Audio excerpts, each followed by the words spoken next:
Welcome to the Bilingual Montessori webinar series. Hello, I'm Amy with Bilingual Montessori. We're here to support you in building stronger bilingual programs. This series has been made possible through Erasmus Plus funding by the European Union. In this webinar, we are going to follow the journey of one school leader on her pathway of implementing a bilingual Montessori program over 10 years. You will learn about the challenges she faced with the difficult realities, the compromises that were sometimes made, the important values she thoughtfully set as the foundation, and the beautiful unfolding process that led to the well-established school she operates today. She will show you some supportive organizational tools that are included in our design process field guide to help you on your own journey.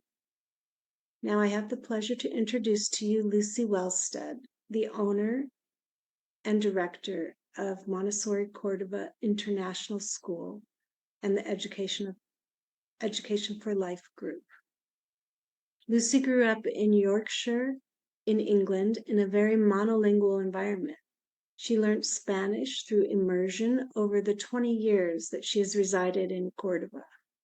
She knows firsthand how it feels to adjust and acquire a new language. She has worked in different local educational institutions as a qualified international elementary school teacher and is AMI trained in elementary and adolescent levels. Lucy has gone through leadership training with the Whole School Leadership Institute and is a representative of the New England Association of Schools and Colleges for their international school accreditation visits. Lucy, welcome. Thank you for that introduction, Amy. I won't say anything else about my work because the topic of this webinar is my school story. So we're going to find out quite a bit about the path I've been on for the last 10 years. I'm going to share my presentation now. So Bilingual Montessori, the group that I'm also involved in, will propose that I record a webinar about my school journey and what steps I've taken in developing a bilingual Montessori program. Now, when I was faced with this topic, I did think to myself, that's 10 years work. How am I going to do a half an hour talk on that? So I'm going to try and get to some of the most interesting parts, or sort of, if you're really new to this idea, things that you could keep in mind that might help you avoid some of the pitfalls or solve some of those puzzles that come up along the way.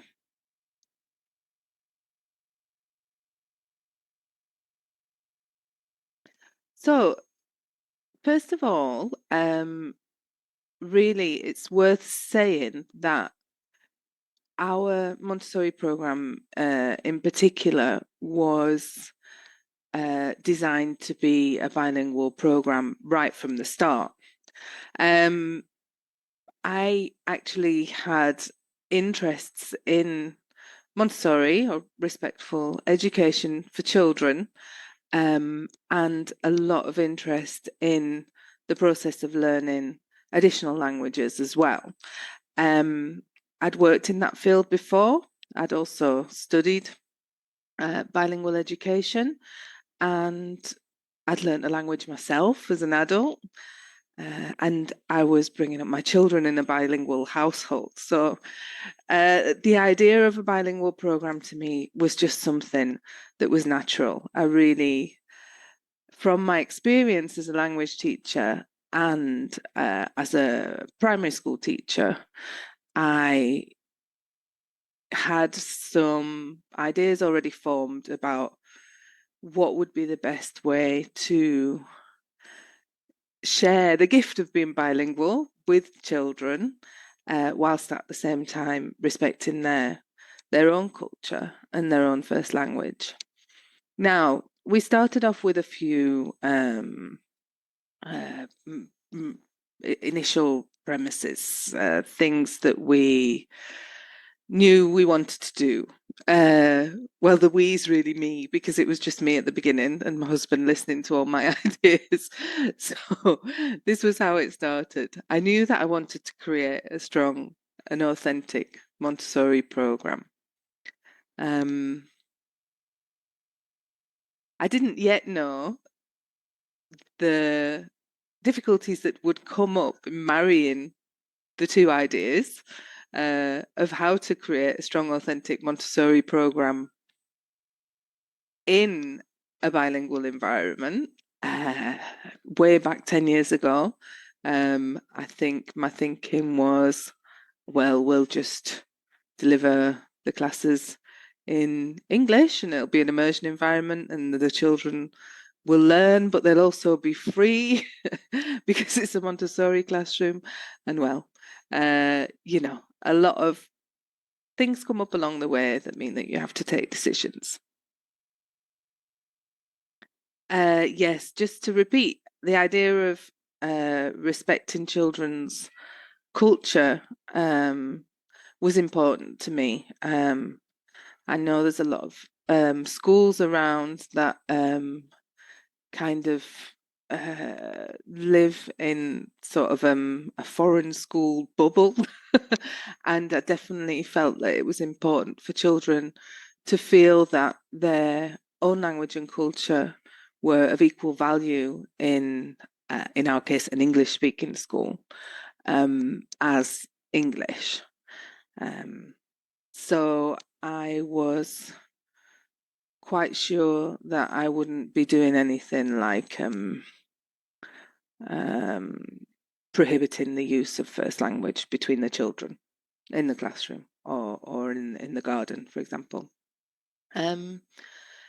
It seemed clear to me as well from my own children's experience and the experiences I'd had in work that a great time to learn a first language is in the early years. When I refer to early years, I mean from 0 to 6. So I was quite clear that that would be a time for an immersion program. By immersion, I mean that the children's day-to-day occurs in English, or the adults that accompany the children speak in English all the time, given some exceptions. And it was also very important to me that the children's learning was relevant and meaningful, which is connected to the idea of respecting children's culture and first language. But it also means that I definitely wanted language learning to be to be something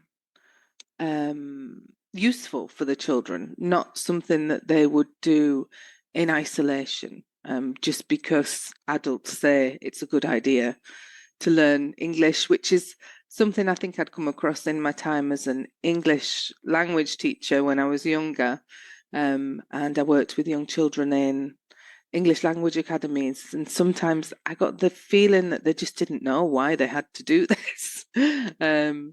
So that obviously affected their motivation. So I really wanted to find a way to get over that hurdle as well in language learning.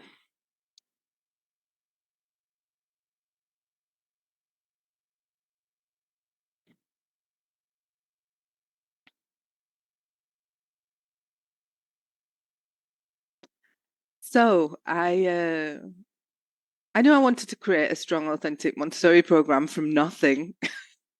So it definitely wasn't a small task, and my own resources were fairly limited.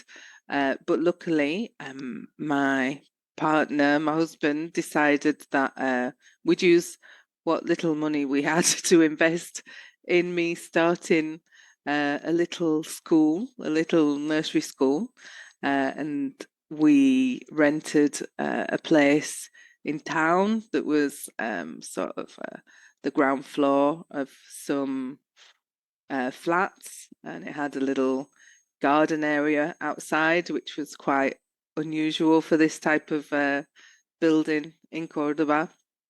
So I was very pleased when we got that place. and I started thinking about how I could make this Montessori program happen. You know, we needed the environment. As I said, we found that lovely space. Materials, I remember at first, everything seemed so expensive.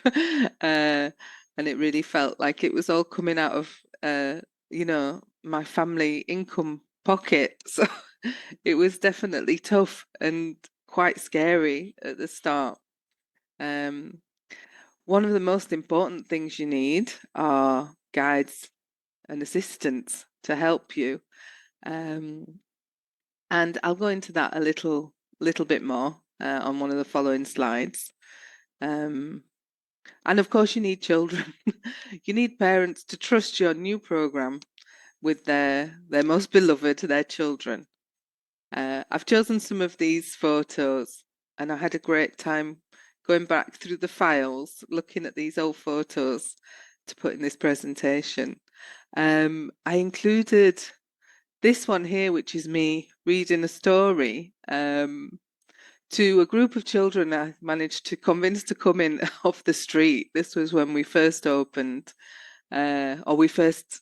I don't think we'd even opened. I think we'd rented the place, but we hadn't officially opened. And I was just trying to stir up interest in the local community. So I'd put some signs outside saying, "Come in and I'll read a story to your kids."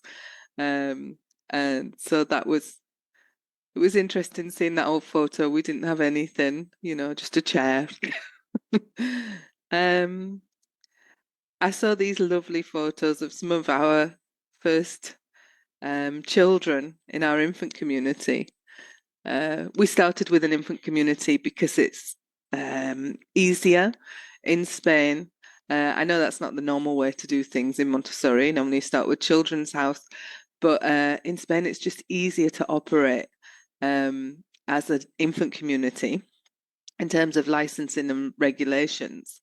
So that's why I started with the infant community level. And I also had my own children. My youngest daughter was that age, so I really wanted her to attend. And here are some of the first children. Take a look at this little girl called Carolina. She's coming up again later, that's what I'm saying. Remember her face. And here's Lolo, he's still with us as well. These children are now 10. This is one of our first infant community photos. And our wonderful guide Denise, who's still with us, but now in Children's House. Our assistant. Yeah, it was really nice seeing these photos.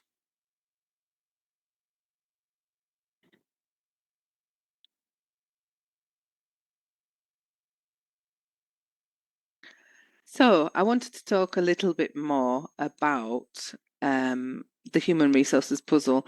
Now, there is actually a community conversation available that I did about this topic. It's available on the Bilingual Montessori website video library. So I'm not going to go into a lot of detail because we have a whole talk about that. But I did just want to mention a few points because in general, the feedback that I get from new bilingual Montessori programs, well, probably all Montessori programs, but especially bilingual Montessori programs, is that they really struggle to find the right staff, the adults, to accompany the children. That's because they want Montessori guides, brilliant if they're AMI trained Montessori guides, really fluent English speakers, and that's not always easy to find. Depending on where you live, I guess maybe in some international places there are more people with that profile available, but definitely where we are in Cordoba, it wasn't something that you had around, and there weren't really any other Montessori schools around either. So that was another thing. I really had to at the start, I really enticed the families into the school with the English, because although there were families in Cordoba that were definitely looking for an alternative educational option for their children, I think that there were a lot more families that didn't yet know that what they were looking for was Montessori. So the English component, the English speaking component, so many families are interested in their children speaking English, was important. And as I think I talk about it on the community conversation, we decided to use the space that we were renting as a language school in the afternoons for older children. So that's why I've got this photo on here. And here you can see, well, one of the teachers obviously celebrating Pancake Day with the children who are definitely not in our infant community. So this is what I mean when I talk about maybe being creative to cover your HR needs. We had a full day and a half day infant community program, and for the half day program, it's just was pretty impossible to find a Montessori guide in Cordoba, English speaking, that only wanted to work half time. If people are moving from a different country or a different city to come and work in your program, they normally need a full-time salary. So having the English language classes in the afternoon really helped me, because I could have staff work half-time in the nursery, half-time and that enabled them to earn a full-time salary. And making compromises is important. You might not find the ideal profile that you're looking for. So think about prioritizing the qualities and qualifications. Maybe you won't find somebody with an AMI diploma, but maybe they'll have some other kind of diploma.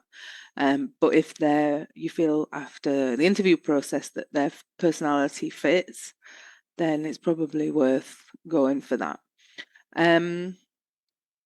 Play to the strength of the program. Thinking right back to when I started and how I managed to convince people to come and work for a new program.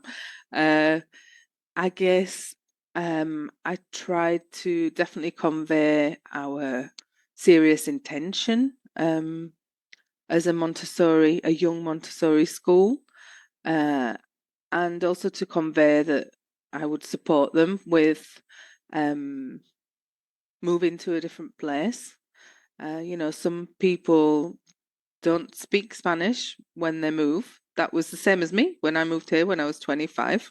So, I also told them that I'd been through that, and I knew the ups and downs and what kind of support they needed, and that I'd be there to help them make doctor's appointments or anything like that. So that can really help, because it's true that if you are a Montessori guide, especially an English speaking one, you probably have lots of opportunities around the world. So the truth is that most people prefer an established program, because they tend to run more smoothly. They tend to be clear about their own identity, and experienced guides know this. So they will often avoid new programs. So as a new program, you need to really think about what you can offer, and make sure that you get that across during the hiring phase. I've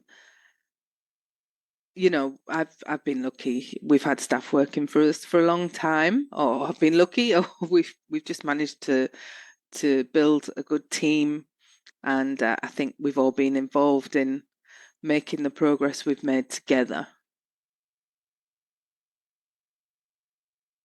Right, we're going to look a bit more in depth about this idea of respecting children's culture and first language. So one thing a new program has to do we expanded. I will tell you a bit more about how our program expanded. When we'd had our infant community for a year or so, and the parents were very happy, and I spent time telling them about Montessori. I arranged parent education evenings so that they could learn a bit more about it, and that definitely piqued their interest, and they were interested in their children continuing into Children's House. So I remember them saying, "When are you going to open Children's House? Why can't you open Children's House?" And I had to say, I can't afford it. I've put all my money into this place. So that's when the idea emerged of the parents maybe helping out financially to find a space to open a children's house.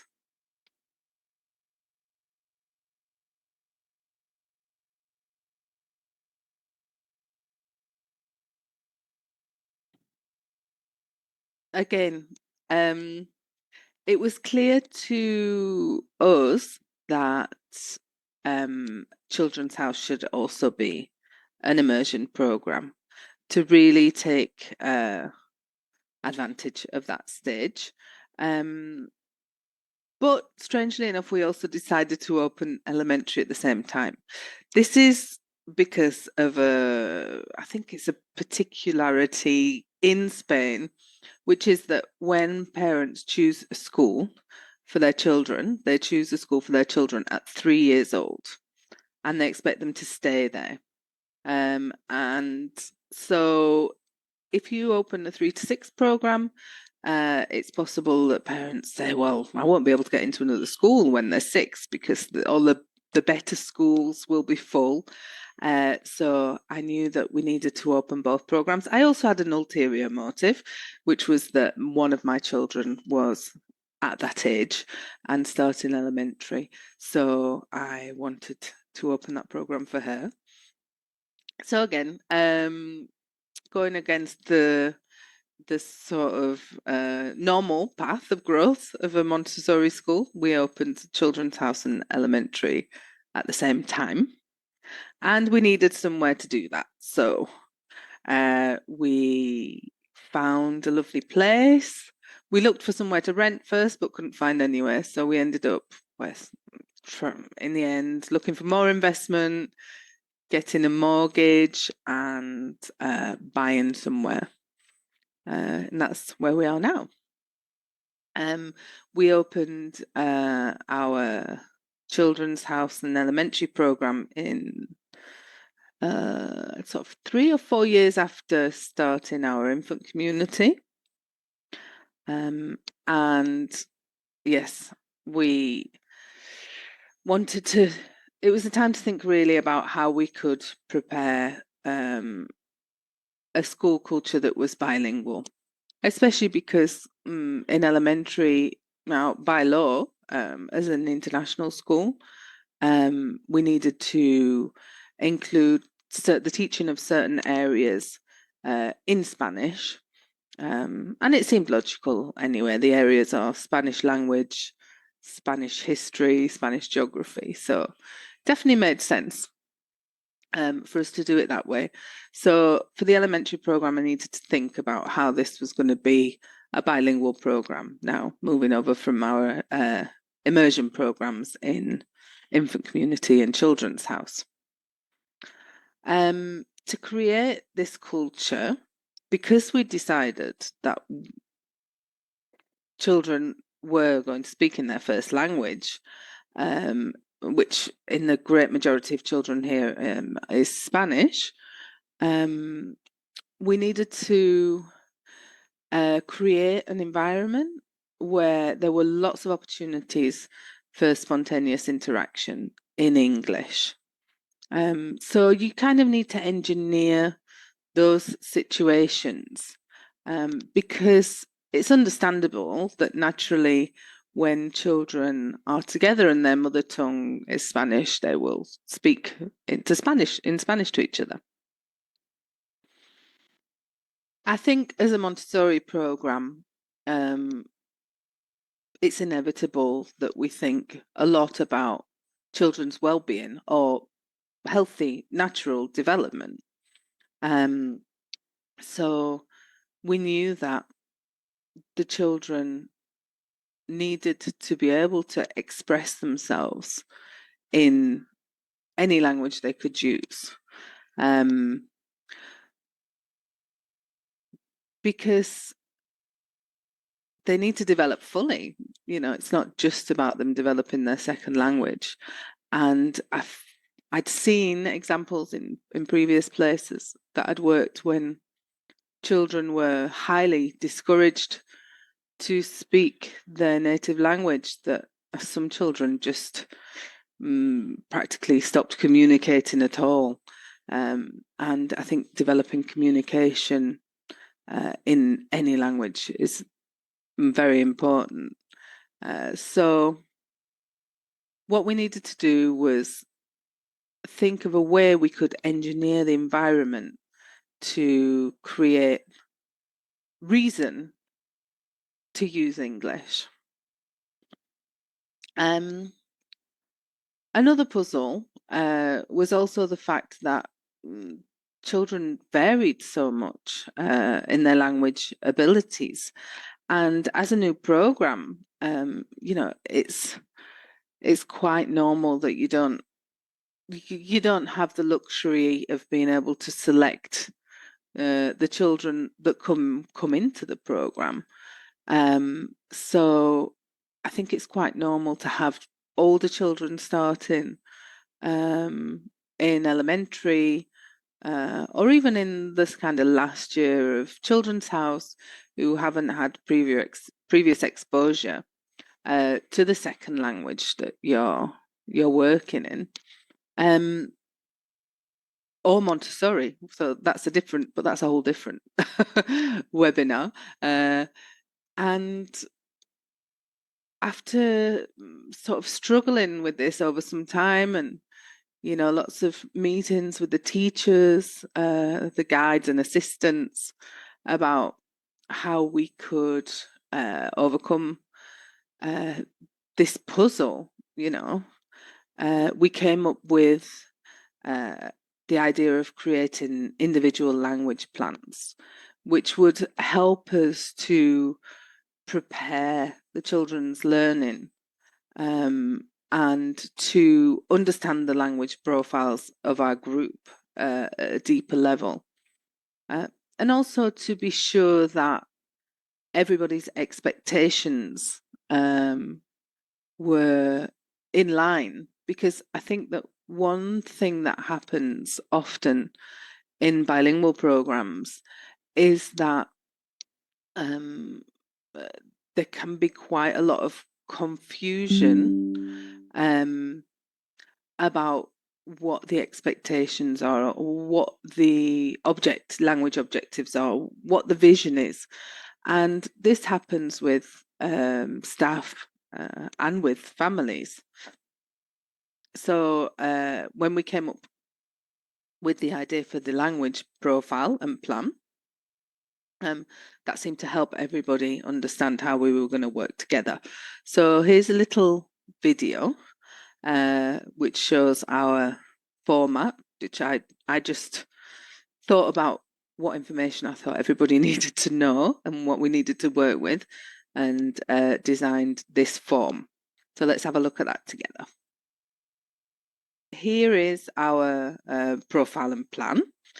We just have some basic information about the children's language background from home, the experience, the linguistic experience in school settings, their academic background, where they come from, their level of English and Spanish, and any modifications we want to make for them when we're delivering presentations, lessons, or what the expectations are.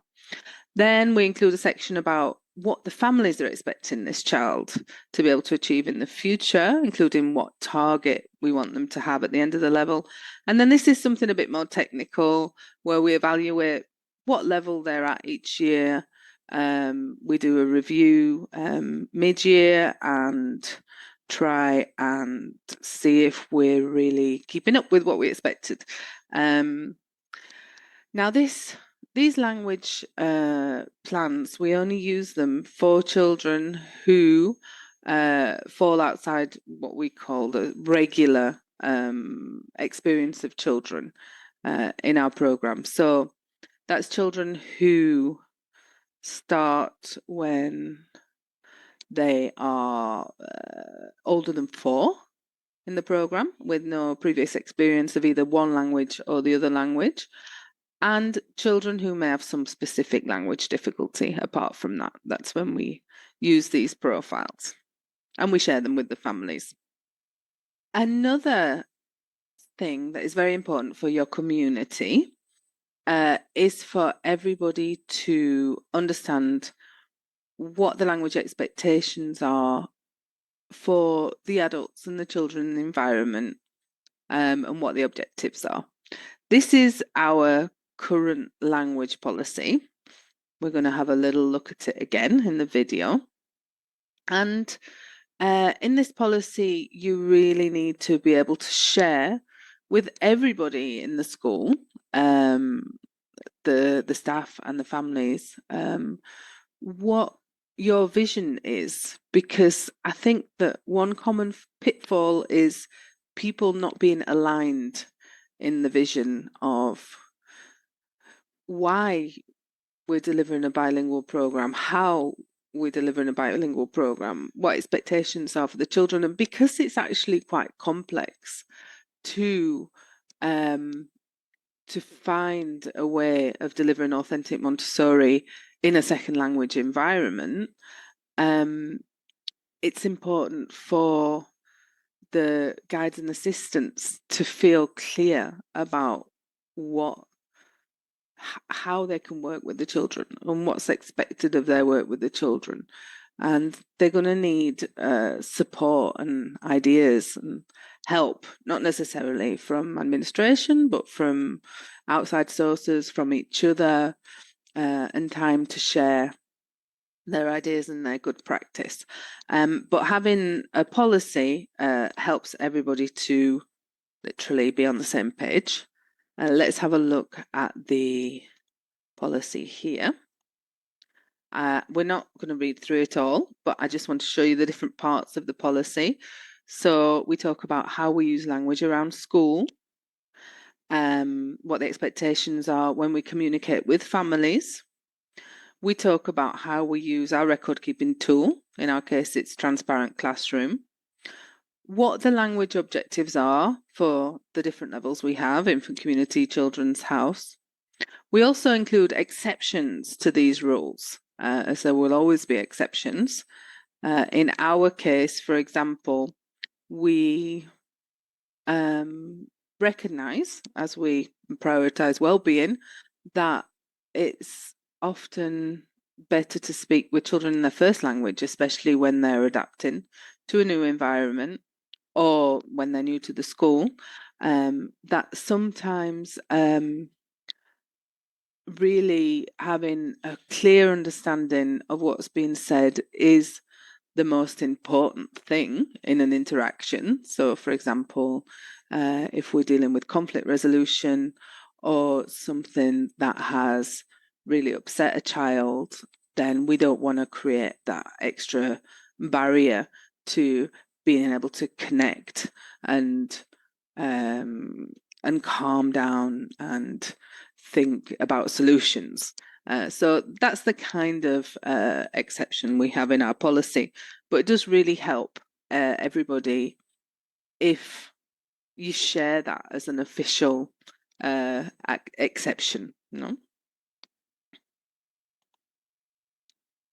So we talk about an overview of the different areas: writing, reading, listening, and the additional areas for literacy development. It's an overview. This is not the curriculum, it's just a policy. The assessment guidelines for different areas and different levels. And then we talk specifically about the Spanish work that children do in the elementary program. So this is a quick, easy to read document. that anybody should be able to read in the community.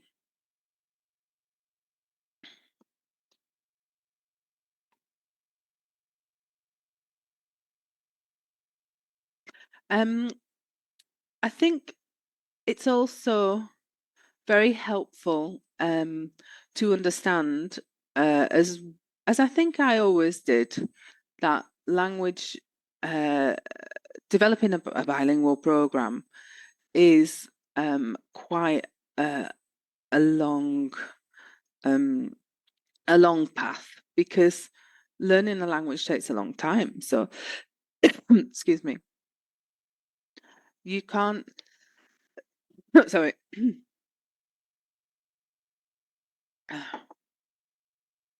Learning a language takes a long time.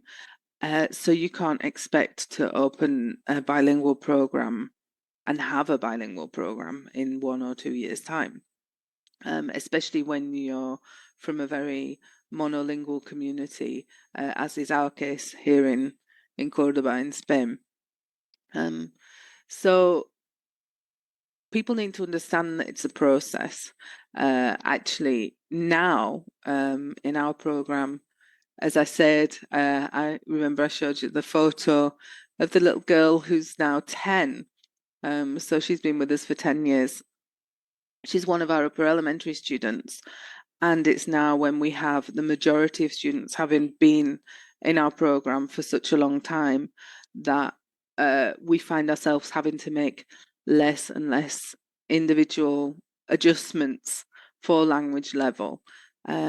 So, you know, it's important to share that with the staff and the other members of your community, that it's to be expected that this will be a long-term implementation.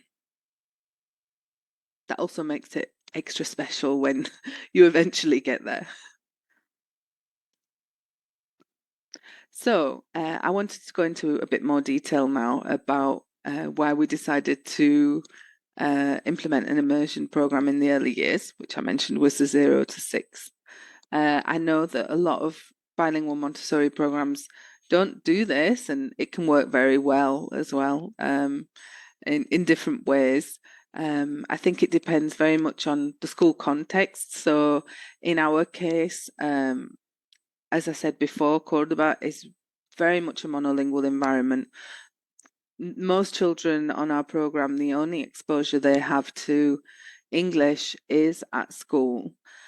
So we really needed to maximize, if we want them to be able to get to a level where they can use English for academic study when they're 12, we really needed to take advantage of the first plane of development for them to learn as much English as possible.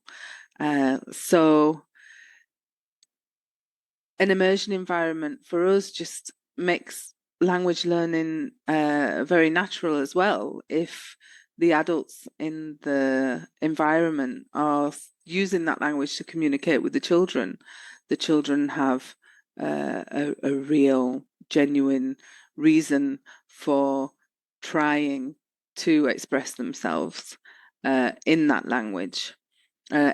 In some cases, or when guides or assistants first arrived, they really don't understand Spanish. So children naturally have to make that effort.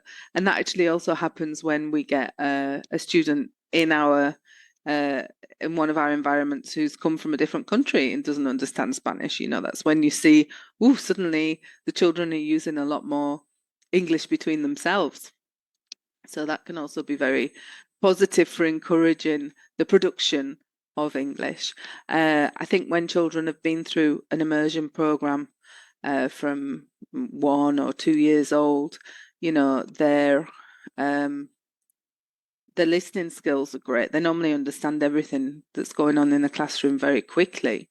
But what tends to be more difficult is getting the children to get used to producing English as well.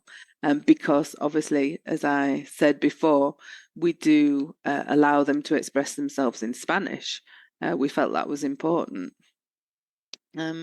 So that comes back to what I mentioned earlier about kind of trying to engineer situations where children have to use English.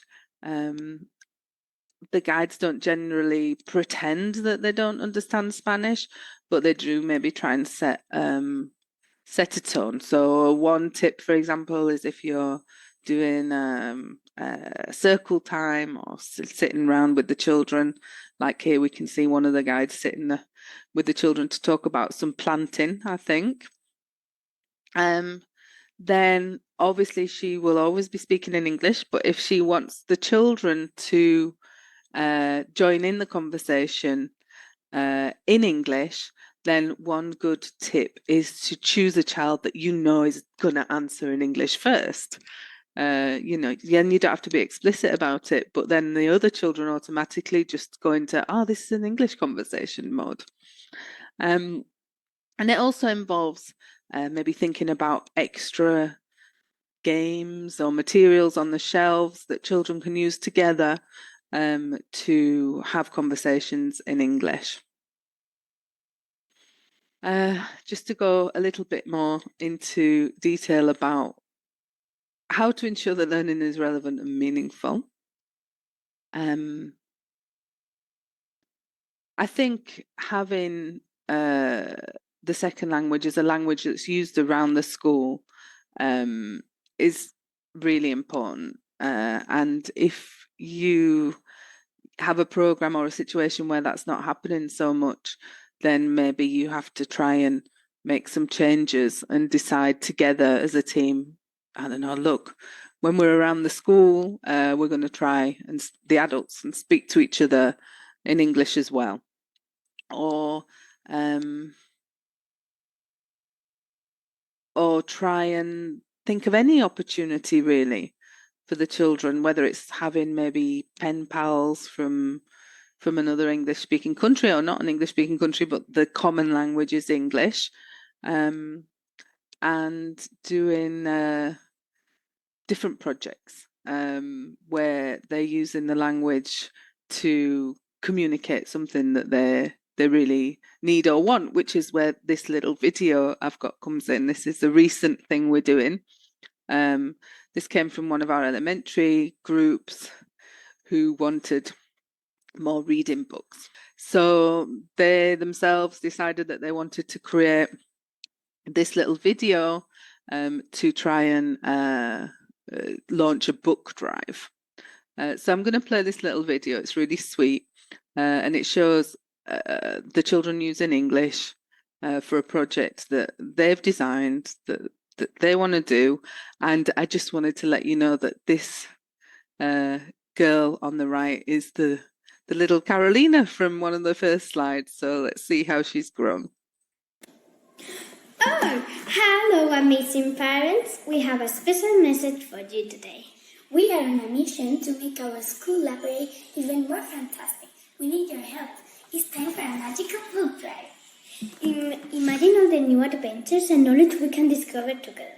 So please dust off those old books and bring them to school. Let's fill our library with stories and dreams. Thank you for being the best book-loving parents ever. Let's make our school library the most enchanting place on earth.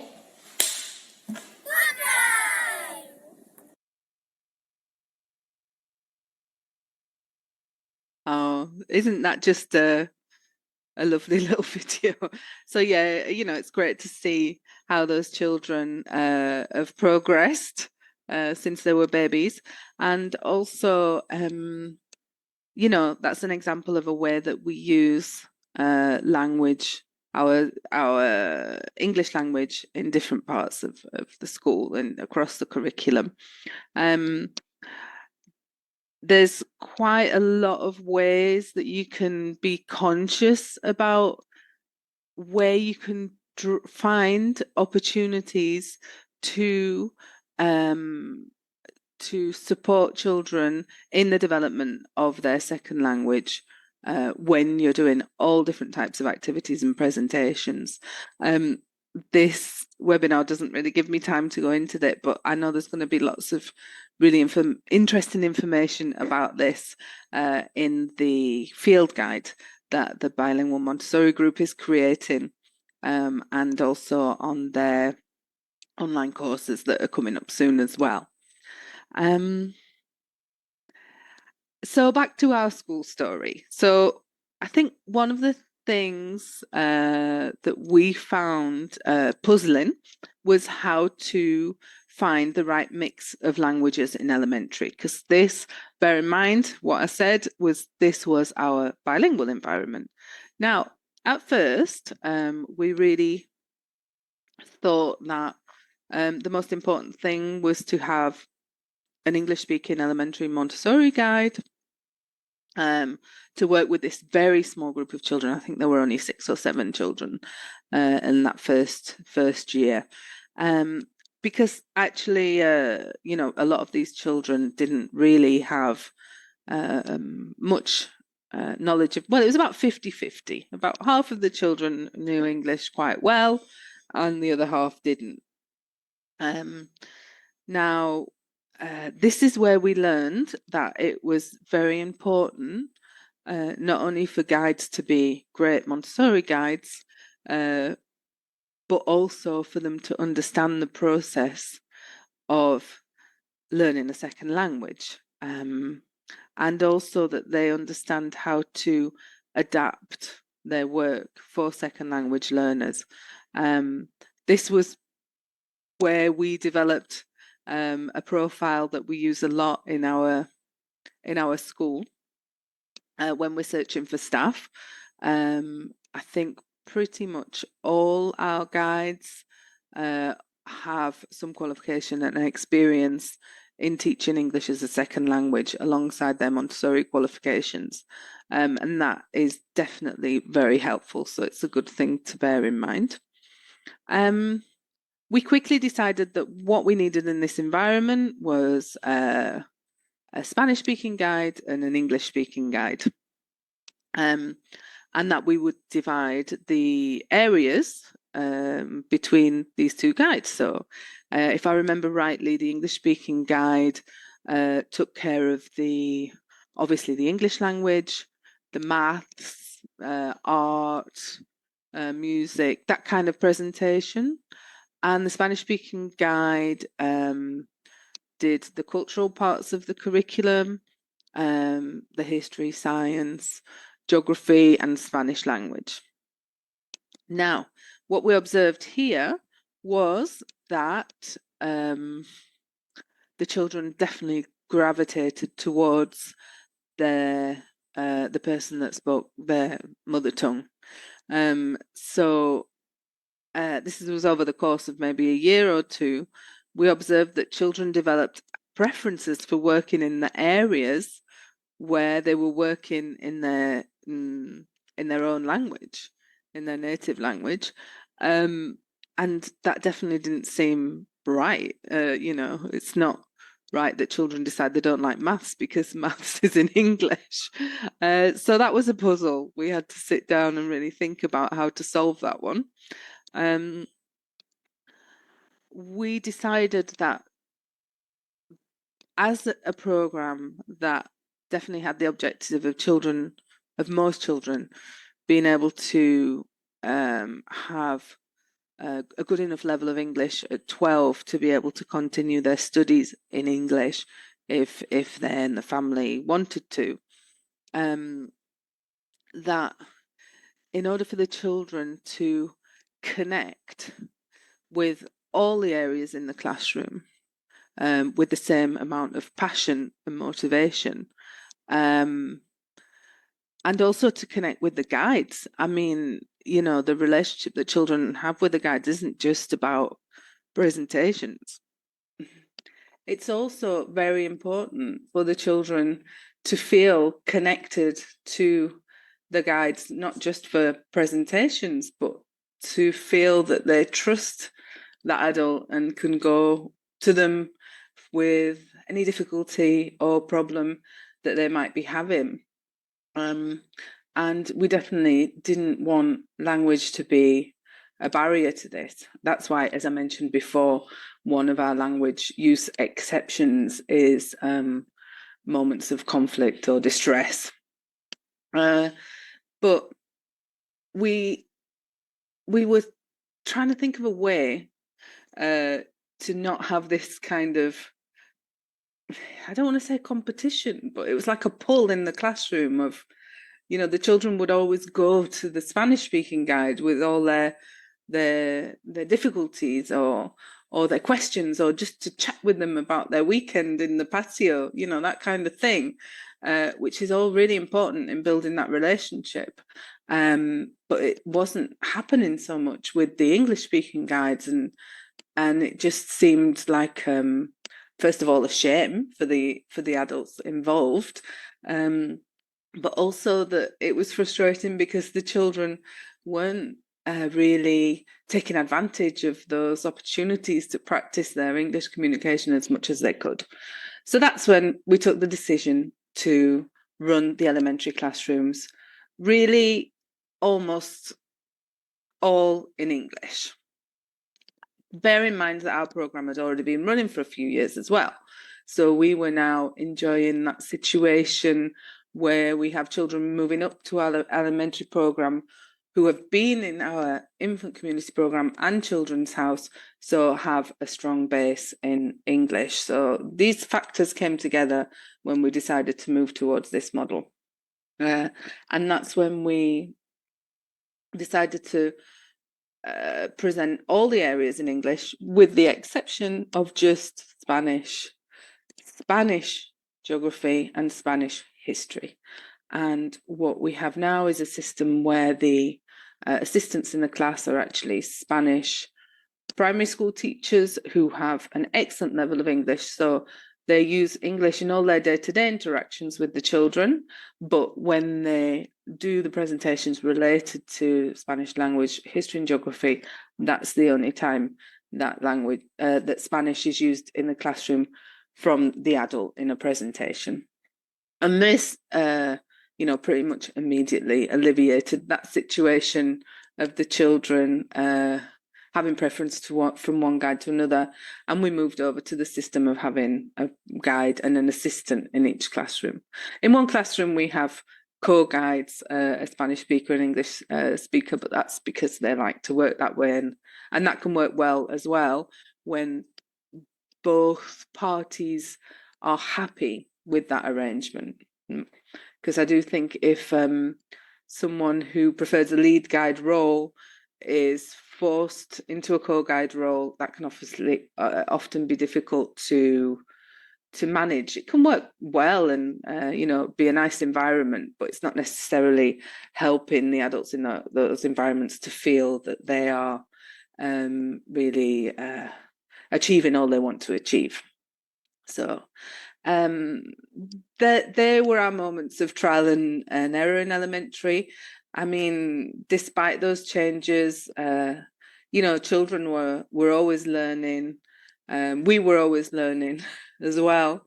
We even got to the point where sort of last year or the year before last year, we had to sit down and say, I'm not sure about this, if the Spanish is, if they're using enough Spanish, are they doing enough Spanish work? So it was interesting to get to that point and tip the scales the other way.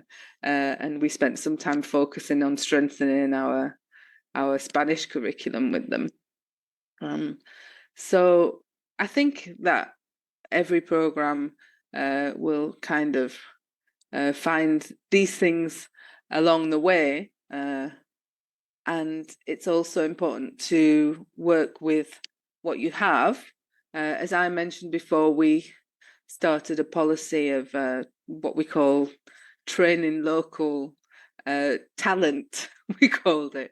But basically, we decided it was easier for us to find mid to long-term staff if there were people who were already based in Cordoba that were maybe English language teachers, but were looking for something more, looking to work in an alternative educational environment, if they felt attracted to the Montessori philosophy, and then we decided that we would talk to them about training them to be Montessori guides, because they already had roots in the city, and that sort of helped avoid people changing and going to live somewhere else just because, you know, it's not what they expected, or they haven't made many friends in the city, or they were just passing through really for a year or two, which is all common with international teaching candidates, I think.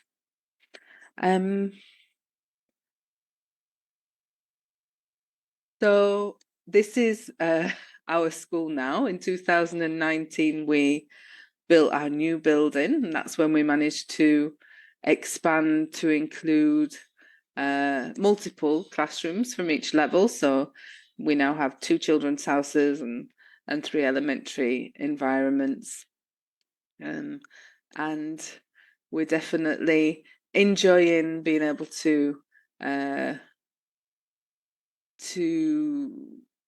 do much more varied things with the children now in English, because really the levels are so strong in, you know, in almost all the cases.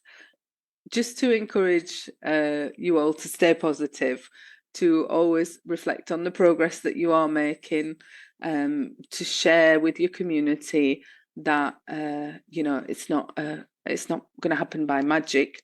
It involves a lot of time and a lot of thought and a lot of effort and a lot of patience. And obviously, if you can get families involved in the process as well, that really, really helps. Definitely for us, families who are on board and try and expose their children to English at home, you know, that really, really helps us to see better results. But, you know, we know that we can work with families as well who, you know, often one of the reasons that they sign up for you know, a bilingual Montessori program is because they feel frustrated about their own efforts at speaking English during their lifetimes, and I really sympathise with that. I don't think I was a natural, and you know, I learned Spanish when I was 25. Between 25 and 30, I'd say, because like I said, it's a long process. It doesn't just happen overnight. So I hope that's been helpful or inspiring. I knew there's so much to say. I tried to not to go into too much detail in any one part and give an overview, and I hope I've managed to do that. And remember, there's a lot more information to be found in all the other community conversations, webinars, the upcoming field guide, and the online courses. And I think that the support you'll be able to get from the Bilingual Montessori project will definitely be invaluable to you if you're trying to set up a new Montessori bilingual program. Thank you.